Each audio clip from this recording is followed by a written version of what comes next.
नमस्कार विद्यार्थियों। आज के इस वीडियो में हम लोग लिक्विड क्रिस्टल्स के क्लासिफिकेशन के बारे में कुछ चर्चा करेंगे। पिछले वीडियो में हम लोग ने लिक्विड क्रिस्टल्स के बारे में कुछ बात की थी कि लिक्विड क्रिस्टल्स क्या हैं, और आज हम उसी के क्रम में उनके क्लासिफिकेशन के बारे में बात करेंगे कि इनको हम कितने वर्गों में बांट सकते हैं या इनका वर्गीकरण कर सकते हैं, या कितने तरह के लिक्विड क्रिस्टल्स हमको मिलते हैं। तो इसमें सबसे पहला है क्लासिफिकेशन में सोपी या स्मेक्टिक द्रव क्रिस्टल।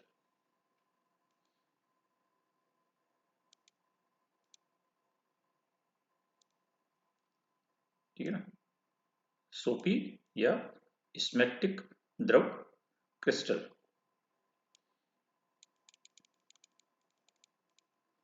और दूसरा है सूत्रिल या नीमेटिक द्रव क्रिस्टल। पहला वाला कुछ साबुन की कैरेक्टरिस्टिक्स लिए हुए होता है, और दूसरा जो न्यूमेटिक लिक्विड क्रिस्टल है वो धागे की तरह उसके कण होते हैं या उसकी व्यवस्था होती है।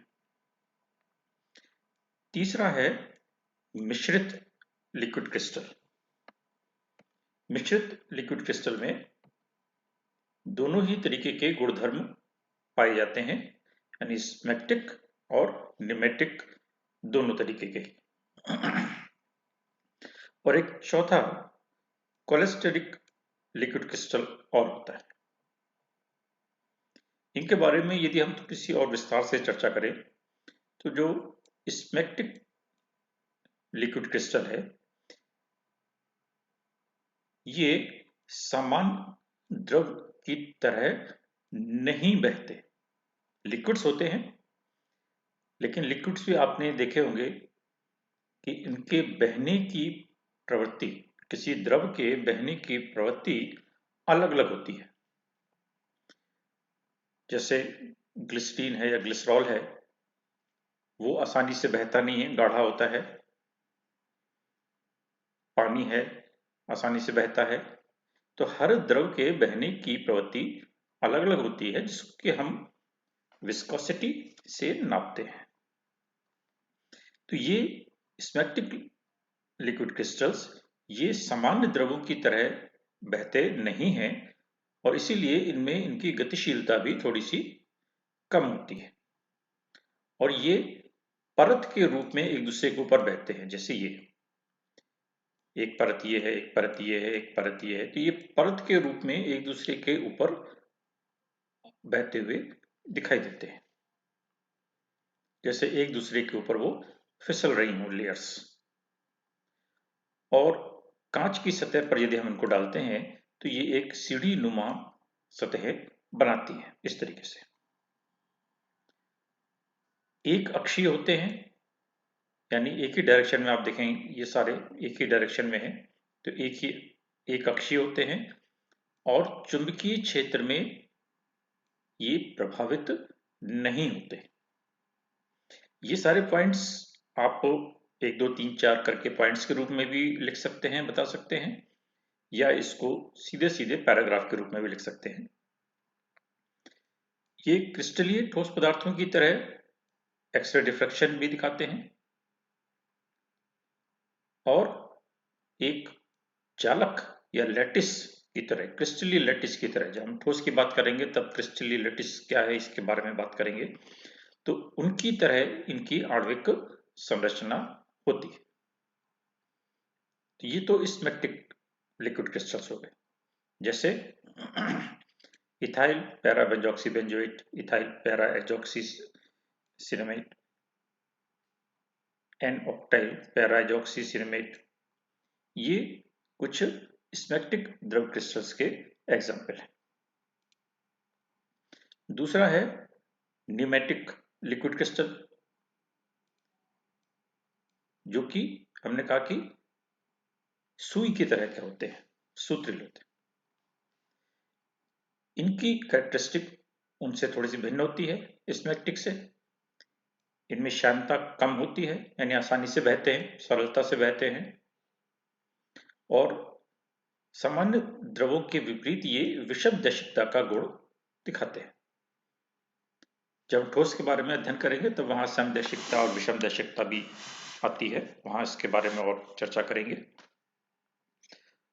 और चुंबकीय क्षेत्र में ये प्रभावित होते हैं, यानी अपना ओरिएंटेशन चेंज कर लेते हैं।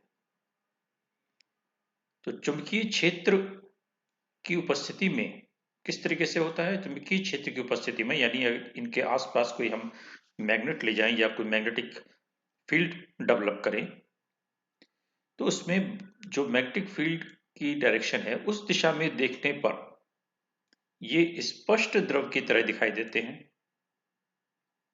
यानी जैसे क्लियर लिक्विड होता है वैसे दिखता है।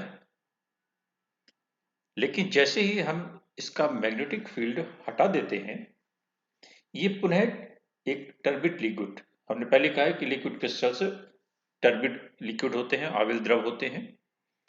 तो चुंबकीय क्षेत्र लगाने पर इनमें, यदि हम चुंबकीय क्षेत्र के डायरेक्शन में देखते हैं, बल रेखा की डायरेक्शन में देखते हैं, तो ये क्लियर लिक्विड दिखाई देते हैं, यानी द्रव की सी स्थिति होती है। लेकिन चुंबकीय क्षेत्र हटाते ही इसमें पुनः हमें टर्बिडिटी या आविलता दिखाई देती है। और ध्रुवित प्रकाश में यदि हम देखें तो ये इनके धागे जैसी संरचना होती है और ये एक अक्षीय होते हैं। जैसे पैराजॉक्सीएनिसोल, ये हम यहाँ पर आपको 3-4 एग्जाम्पल मैंने लिखे हैं, ये सब निमेटिक लिक्विड क्रिस्टल के हैं। मिक्स्ड लिक्विड क्रिस्टल में क्या है? कुछ पदार्थ ऐसे हैं मिले जिनमें की स्मैक्टिक और निमेटिक दोनों ही प्रावस्थाएं मिल सकती हैं। एक समय में तो एक ही प्रावस्था मिलेगी, लेकिन ये जो विशेष पदार्थ हैं ये अलग अलग टेम्परेचर पर अलग अलग प्रावस्थाएं दिखा सकते हैं। जैसे ये कोलेस्ट्रॉल माइरिस्टेट, ये 72 डिग्री सेंटीग्रेड पर पहले स्मैक्टिक पदार्थ में या स्मैक्टिक क्रिस्टल बनता है लिक्विड क्रिस्टल में, ठीक है, होगा तो वही कोलेस्ट्रॉल माइरिस्टेट, लेकिन 72 डिग्री सेंटीग्रेड पर ये पहले स्मैक्टिक लिक्विड क्रिस्टल में कन्वर्ट होगा, ठीक है। ये सॉलिड अवस्था है, हमको जाना है लिक्विड अवस्था में। तो उस लिक्विड अवस्था में जाने से पूर्व जहां पहले अभी तक एक प्रावस्था मिलती थी, यहां पर मिक्स्ड लिक्विड क्रिस्टल्स में दो प्रावस्थाएं मिलेंगी। तो 72 डिग्री सेंटीग्रेड पर स्मैक्टिक मिला और 78 डिग्री सेंटीग्रेड पर निमेटिक की प्रॉपर्टीज या निमेटिक लिक्विड क्रिस्टल में कन्वर्ट होता है। तो ये हमारे सब ये ट्रांजिशन स्टेट है। और फिर इसके बाद 83 डिग्री सेंटीग्रेड पर वो क्लियर लिक्विड में कन्वर्ट होता है। तो कुछ पदार्थ ऐसे भी हैं जिसमें हमें सॉलिड से लिक्विड की तरफ जाते समय द्रव अवस्था प्राप्त होने से पहले दोनों लिक्विड क्रिस्टल की अवस्थाएं यानी स्मैक्टिक और निमेटिक बारी बारी से मिलती हैं, तो वो हमारे मिक्स्ड लिक्विड क्रिस्टल्स कहलाते हैं, ठीक है। जैसे इसी में एक कैरेक्टरिस्टिक ये भी है, पैरा इथाइल एनिसोल या इथाइल एनिसोल पैरा एमिनो ये एनिमेट, ये एक पदार्थ विशेष रूप से ऐसा है जिसमें स्मैक्टिक की ही दो अवस्थाएं हैं, देखिए, और फिर इसके बाद निमेटिक है और फिर इसके बाद लिक्विड है।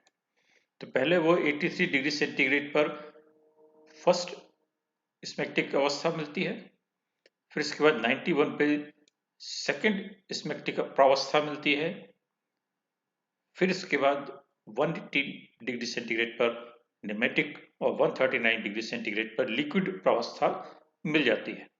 तो यहाँ पर सॉलिड से लिक्विड की तरफ जाते समय हमें बीच में 3 प्रावस्थाएं, 1, 2 और 3, ये 3 प्रावस्थाएं हमको मिलती हैं।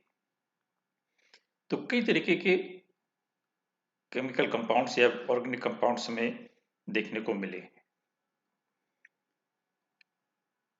कोलेस्टेरिक लिक्विड क्रिस्टल, कुछ कार्बनिक पदार्थ ऐसे हैं जिसमें प्रावस्था तो एक ही है, लेकिन उस एक ही प्रावस्था में स्मैक्टिक और न्यूमेटिक ये दोनों ही गुण पाए जाते हैं। विशेष रूप से ये कोलेस्ट्रॉल का एस्टर है जैसे, तो इसमें दोनों ही प्रावस्थाएं हमें एक साथ देखने को मिलती हैं, यानी दोनों के ही गुणधर्म हमको मिलते हैं। स्मैक्टिक के भी गुणधर्म मिलते हैं और न्यूमेटिक के भी गुणधर्म देखने को मिलते हैं। तो वो हमारे कोलेस्ट्रॉल लिक्विड क्रिस्टल कहलाते हैं। जैसे ये आपका कोलेस्ट्रॉल बेंजोएट है, यहाँ पर तो सॉलिड है। 146 डिग्री सेंटीग्रेड पर जो हमारे पास प्रावस्था प्राप्त होती है लिक्विड क्रिस्टल की, कोलेस्ट्रेट लिक्विड स्टेट, इसमें दोनों ही प्रावस्थाएं हमको मिलेंगी या दोनों ही प्रॉपर्टीज देखने को मिलेंगी, न्यूमेटिक की भी और स्मैक्टिक की भी। और फिर इसके बाद 178 डिग्री सेंटीग्रेड पर वो लिक्विड में या द्रव अवस्था में परिवर्तित हो जाता है। तो इनकी यदि हम देखिए पीछे आपको दिखाएं, ये देखिए इनकी फेजेस का यदि हम स्ट्रक्चर की बात करें तो स्मैक्टिक में ये इस तरीके से परती संरचना होती है। देखिए ये एक परत अलग है, ये एक परत अलग है, ये एक परत अलग है, ये सारी अलग अलग परतें हैं और इनके बीच में एक पूरा डिमार्केशन है, यानी आप अलग अलग कर सकते हैं। तो ये परत के रूप में रहते हैं और ये एक अक्षीय है, यानी एक ही डायरेक्शन में। तो ये हमारी इस तरीके की व्यवस्था स्मैक्टिक में होती है। न्यूमेटिक में भी ये भी एक अक्षीय हैं, लेकिन ये सब आप देखेंगे कि आप सीधी लाइन नहीं जा सकते, बीच में कोई मॉलिक्यूल आ जाएगा। तो यहाँ पर एक अक्षीय हैं लेकिन परतों में नहीं है, ठीक है। अलग अलग डोरियों की तरह ये होते हैं, ये एक डोरी ये है, एक डोरी ये है, एक डोरी ये है, इस तरीके से। और कोलेस्टेरिक लिक्विड क्रिस्टल्स के बारे में हमने बात की जिसमें कि दोनों ही तरीके की प्रॉपर्टीज होती हैं, उनमें कुछ इस तरीके की व्यवस्था है। तो यहाँ पे देखिए ये यहाँ पर एक डायरेक्शन में है, ये यहाँ पर एक डायरेक्शन में है, ये यहाँ पर एक डायरेक्शन में है। तो यहाँ पर अलग अलग छोटे छोटे समूह हैं और हर समूह एक तरीके से अलग कैरेक्टरिस्टिक लिए हुए है और आपस में एक दूसरे पर एक कोण बनाए हुए हैं, ठीक है। कई परतें हैं जो कि एक दूसरे से कोण बनाती हुई होती हैं और इसलिए इनके बीच में कुछ रिक्त स्थान हो जाता है जहां से हमारा लाइट रिफ्लेक्ट होती है। तो इसलिए दोनों ही मिक्स प्रॉपर्टीज यहाँ पर मिलती हैं। और लिक्विड में हम लोग जानते ही हैं कि सारे कण सभी दिशाओं में घूमने के लिए स्वतंत्र होते हैं और गर्म करने पर हमको एक स्वच्छ द्रव प्राप्त होता है जिसमें सारे अणु समान रूप से सभी तरफ वितरित रहते हैं और ये समदैशिकता का गुण दिखाते हैं। पहले शब्द आया था विषमदैशिकता, यहाँ पर शब्द आया है समदैशिकता। समदैशिकता से हमारा तात्पर्य होता है कि हम किसी भी डायरेक्शन से उस पदार्थ को देखें, एक जैसी सी कैरेक्टरिस्टिक मिलती है। और विषमदैशिकता में अलग अलग डायरेक्शन से देखने पर अलग अलग प्रॉपर्टीज देखने को मिलती हैं या उनकी वैल्यूज मिलती हैं। तो ये कुछ उनकी जो लिक्विड क्रिस्टल की अलग अलग फेजेस हैं उनका स्ट्रक्चर्स हैं।